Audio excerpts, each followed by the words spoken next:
Hello， 大家好嘛！話說咧，我之前咧去巴黎嘅時候咧，食咗一間法國餐啊。咁咧，其實我好少食法國餐嘅，所以咧今集咧我就想同大家咧解構一下咧食法國餐究竟有啲咩需要注意嘅地方啦。呢間餐廳咧其實喺 Google 上面咧有4星嘅評價嘅。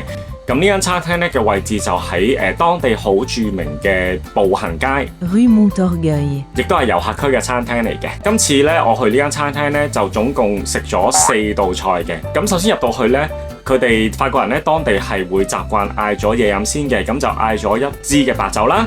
跟住咧另外就有一個餐前麵包啦。但估唔到咧餐前麵包咧我嘅食法都係食錯咗㗎。佢嘅麵包咧記得係用手撕嘅啫，咁撕開咧大概係硬幣嘅大細，跟住搽牛油就咁食就 OK 噶啦。咁就咧切嘅係用刀切嘅，跟住咧我哋就嗌咗生蠔嚟食啦。咁我又係咧港燦好低能啊，唔知戇鳩鳩啦。咁咧就咁咧就攞個生蠔之後咧就咁擺少少醬汁就咁食咯。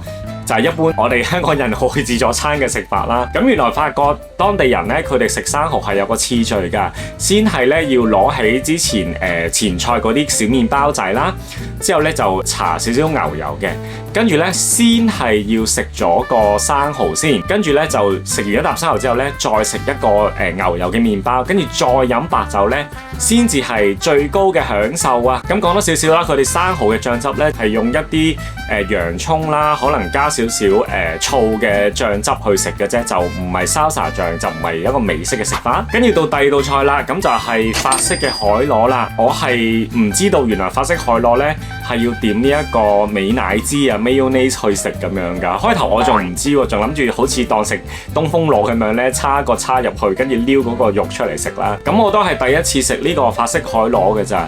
咁佢嘅口感其實同法式蝸牛差唔多嘅，咁但係佢就會大粒啲咯。咁同埋因為我好中意食啲甜甜酸酸嘅嘢㗎嘛，咁所以咧我覺得點呢一個 mayonnaise 去食呢個法式海螺咧，俾我嘅感覺都幾特別嘅。跟住咧就食咗呢個鵝肝配麵包啦。咁你見到個鵝肝咧都好大塊啊！有半隻手掌咁大個鵝肝，咁因為我係一般港燦啦，咁我就唔知原來咧我咧嘅食法咧係錯嘅，咁我就係純粹切咗一片仔嘅鵝肝啦，之後就咧擺喺塊麵包上面，就好似當夾心多士咁樣食啦。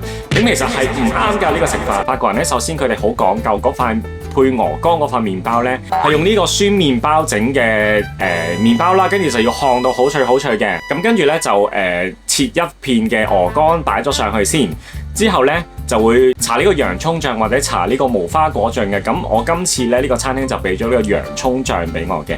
之後咧如果可以嘅話咧喺上面再灑少少鹽咧先至食嘅。咁我係一般嘅港燦自助式食法啦，就係冇搽任何醬嘅，因為我好少食法國餐啦。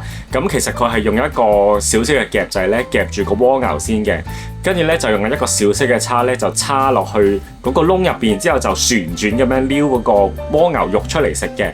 咁蝸牛肉本身咧係冇乜味嘅，咁係純粹食佢嘅口感就係好煙韌好硬嘅口感。咁傳教係佢個醬汁咧去令到帶起翻咧成件事會更加好食。我係好中意食佢嗰個香草嘅汁嘅，咁個香草汁咧再加埋少少牛油、少少焗嘅香味咧就非常之好味嘅。咁咧呢間餐廳咧其實佢有2層高嘅，上面嗰層就冇開放嘅，不過咧我都上咗去影俾大家睇一睇啦。咁呢間餐廳其實都我諗都應該有翻咁上下嘅歷史㗎啦。咁你見佢裝修都非常之有法式嘅感覺，同埋咧上層咧望出去嘅景觀就係一個好傳統法式嘅景觀咁樣啦。另外咧去到呢間餐廳咧，我就有少少發現啊，我發覺餐廳或者 cafe 咧，佢哋好興個廁所咧係擺咗喺地底，就唔係喺我哋香港嗰啲餐廳係喺地面咁樣。咁希望今次咧我去法國食嘅法國餐嘅體驗咧，可以幫到大家咧去到法國餐廳食嘢嘅時候咧，就識得點樣食啦，就唔會出醜啦，或者咧令到嗌嚟嘅食物咧更加好食啦。好啦，今集嘅節目就嚟到呢度啦。中意呢條影片嘅話咧，記得 comment、like and share、訂閱頻道同埋撳我鐘仔。